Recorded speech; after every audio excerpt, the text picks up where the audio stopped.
Hello അസ്സാം വലൈക്കും. എന്തുണ്ട്, എല്ലാവർക്കും സുഖമല്ലേ? ഇത് ഞാൻ കുറച്ച് മുമ്പേ എടുത്ത വീഡിയോ കേട്ടോ, ഇപ്പോൾ പോസ്റ്റ് ചെയ്യുന്നതേ ഉള്ളൂ. ഇപ്പോൾ ഈ കാണുന്ന ഐറ്റം കണ്ട, ഇതിൻ്റെ പേരാണ് പാൽ കപ്പ ബീഫ്. ഓക്കെ, അപ്പോൾ ഞാൻ പറഞ്ഞു വന്നത് എന്തെന്ന് വെച്ചാൽ ബീഫ് ഒരു പ്രത്യേകിച്ച് മലയാളികൾക്ക് ബീഫ് ഒരു വികാരമല്ല. ബീഫ് പൊറോട്ട നല്ല പറയുന്ന പോലെ. ഓക്കെ, ബീഫ് എന്ന് പറഞ്ഞാൽ നമുക്കൊരു വികാരം, അത് വേറെ തന്നെ അല്ലേ.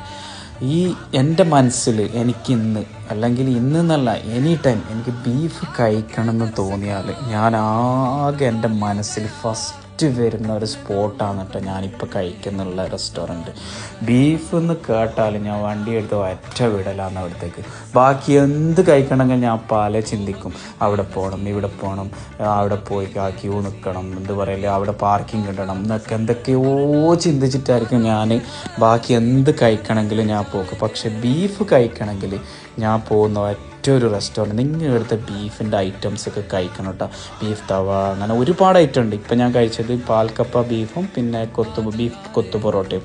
ഇതെല്ലാം അടിപൊളി കേട്ടോ. ഈ ബീഫ് കൊത്തു പൊറോട്ട എല്ലാം ഒന്നൊന്നര ടേസ്റ്റാണ്.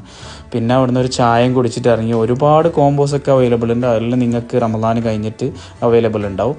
അപ്പോൾ നിങ്ങൾക്ക് കഴിക്കണം എന്നുണ്ടെങ്കിൽ മദീന സായിദിലുള്ള ബലിമാസ് കഫേ പോയിട്ട് ഫീഡ്ബാക്ക് അറിയിക്കുക.